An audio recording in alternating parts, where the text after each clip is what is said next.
Okay, Representative, what's going on here and why? So, I'm just going to throw out some statistics for you. 2008, Denver Public Schools goes to Denver community, Latino community, African American community, asks for the raising of dollars for a bond program. Denver community says okay. $455 million is raised. Out of that $455 million, less than 1% has gone to general contractors that are Latino and African American owned. That's why we're here, because economic racism still exists in 2015. It is alive and well in Denver Public Schools. We're tired of it, and the people that you see behind me, these students and also the community members, met with Denver Public Schools in a series of meetings since 2008 and said, you have to change this. Okay. I moved to Denver in 1975, and I worked at a really large law firm, and it was the firm that brought the Keys school busing case. And by 1988, while they had integrated the schools, they had not integrated the economics of the district. So Martin Luther King said in 1968 that while we had achieved civil rights, we had made no progress in the area of economic rights.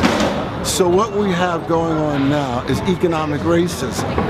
We've got 73% of the district student population are Hispanics and African American. Yet by our best count, we're getting less than 2% of the dollars spent by the district. Oh, no, my good friend, my good lawyer friend, you're mistaken. You see, we live in a country that is run by a black president. We live in a city that is governed by a black mayor. In fact, we have a black police chief and sheriff.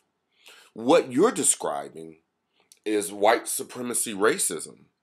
In Denver, with all of those black faces in place, in fact, my dear friend, the head of the Denver School Board is a black woman. So please, go check your facts before you go spouting off at the mouth about economic racism, because there's all these black faces in place. Shame on you, my dear friend. Shame on you.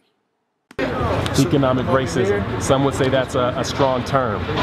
It's a valid term. It's a true term. Unfortunately, I wish it weren't. But for years we've been working with DPS, and they failed to remedy the gross injustice they have in our community. It's institutional racism, and what concerns me the most is that most of the people in the contracting area at DPS are minorities.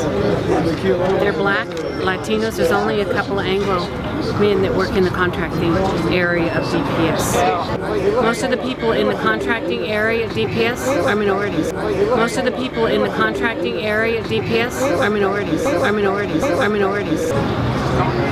So they do really despicable maneuvers to keep that bond money out of our communities, out of our black and minority and brown minority contractors, and it's wrong. You're despicable.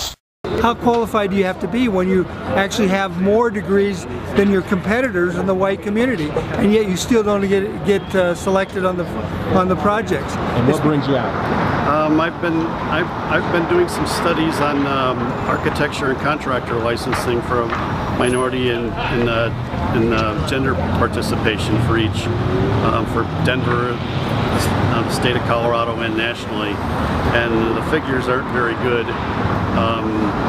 And the reason why I'm doing that study is because I know very well that the city and the state are both committing racketeering due to bribery.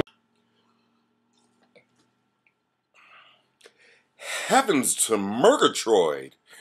Did he say racketeering? Bribery? That was a white man too. No. This is indeed a serious issue now. There's a white man saying that there's a problem. This needs to be looked into. But again, let us allow